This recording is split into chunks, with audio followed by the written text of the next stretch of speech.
Bonjour à tous, bienvenue pour cette nouvelle vidéo, la cinquième partie du championnat du monde qui oppose Magnus Carlsen au challenger Jan Nepomniachtchi.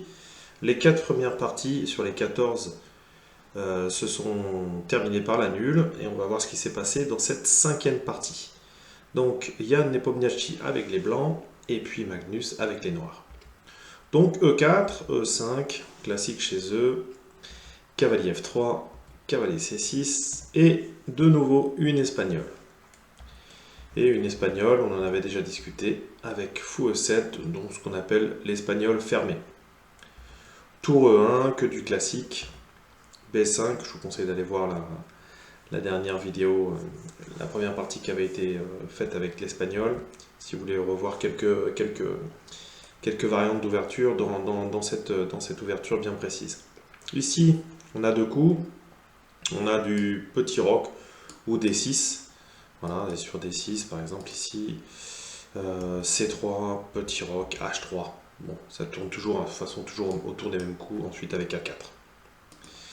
Ici, il a opté pour petit roc, A4, donc on suit une partie que Carlsen avait joué déjà avec cette variante, dans laquelle ici, plutôt que de reprendre éventuellement, ou de ne faire fou B7 par exemple, et bien tour B8.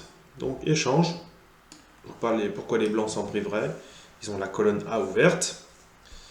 H3, donc toujours intéressant, après des futurs D6 pour éviter des cavaliers G4 ou même des fous G4 éventuellement. Donc voilà, c'est toujours utile. D6, C3. B4, voilà, tout est déjà installé. Donc on se sépare de ce pion qui est pas arriéré, enfin qui est pas un problème, qui est pas isolé parce qu'il y a lui, mais comme il y a le cavalier qui gêne, bah autant s'en séparer de suite. Voilà, intéressant, pareil, toujours pareil, on ne prend pas avec le cavalier, sinon on aurait le pion qui serait tout seul, donc on reprend vers le centre. Et puis là, on a une position assez symétrique, donc on commençait à bien sentir ce qu'allait se passer, éventuellement. D5, cavalier B, D2. Donc là, ici, on a toujours les mêmes plans de l'espagnol avec des éventuels cavalier G3, cavalier E3 pour l'ornier sur la case F5 ou même parfois D5.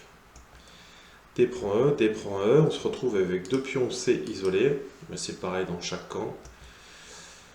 Carlsen opte pour fou D6, Dame C2, coup utile, hein, qui ensuite ça peut permettre de faire sortir le fou par ici, puis relier les deux tours.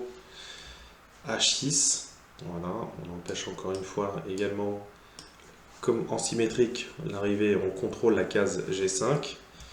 Et c'est parti pour la fameuse manœuvre de l'espagnol. Cavalier E7, cavalier G3, fou G6, cavalier G6, pardon. Donc ici, on a juste le positionnement des fous qui diffère un petit peu, et puis la dame qui se sert un peu du pion comme bouclier.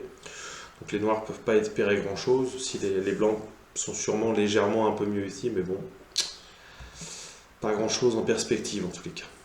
Dame E8, hein, l'idée c'est d'arriver sur les cases blanches, d'être en capacité de pouvoir faire fou D7 par exemple. Tour 1, fou E6, Carlsen décide d'échanger le fou éventuellement. En tous les cas, il fait une attaque double sur le fou en B3.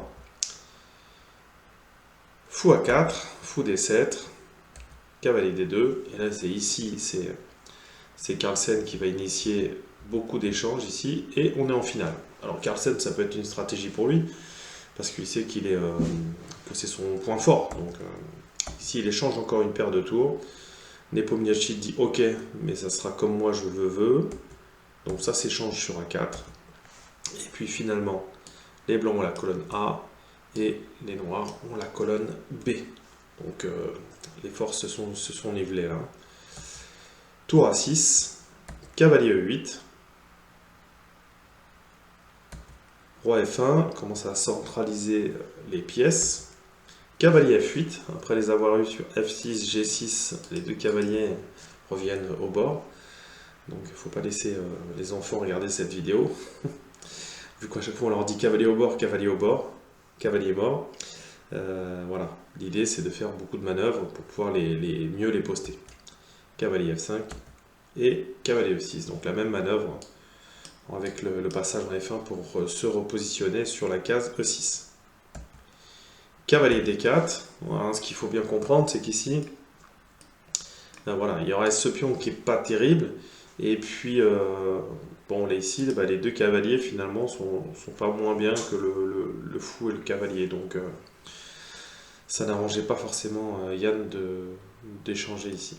Cavalier C4, par contre, ici, ah, quand même, on sent bien que les trois pièces blanches sont quand même plus actives que celles des noirs. Tour D8, regroupement, B3, on commence à stabiliser la structure de pion.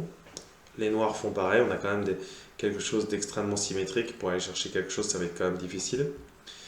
G4, roi F7, H4, fou F8, roi E2. On ne laisse pas les noirs pénétrer sur la colonne ici. Donc on vient colmater. Et puis ici, bah, la tour elle est aux mains des noirs, mais en fait, il n'y a aucune case disponible. Si, celle-ci, voilà, éventuellement. Cavalier D6, fou D6, H5. Donc là, blocage des pions à l'aile roi, fou F8, tour A5. Donc il n'y a pas vraiment de cible à attaquer, donc c'est quand même difficile. Roi E8. Tour D5, propose l'échange des tours, ce que Carlsen refuse. Tour D1.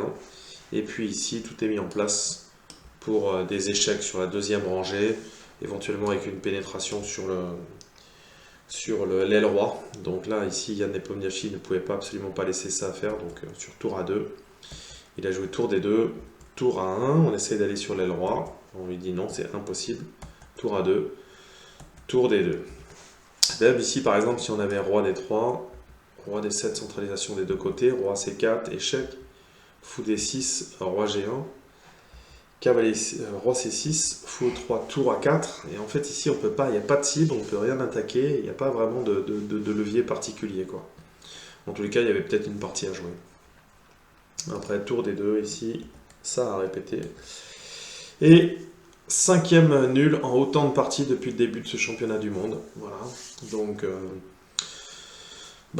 soit ils veulent prendre aucun risque, ou soit les deux sont extrêmement forts, très, très bien préparés, et puis bah, voilà, ça va peut-être se jouer à l'usure. Hein. Voilà, il reste encore 9 parties pour faire la différence. On en a déjà une demain. Eh bien, je vous donne rendez-vous demain. Soyez courageux, travaillez bien, et puis je vous dis à bientôt. Ciao, ciao.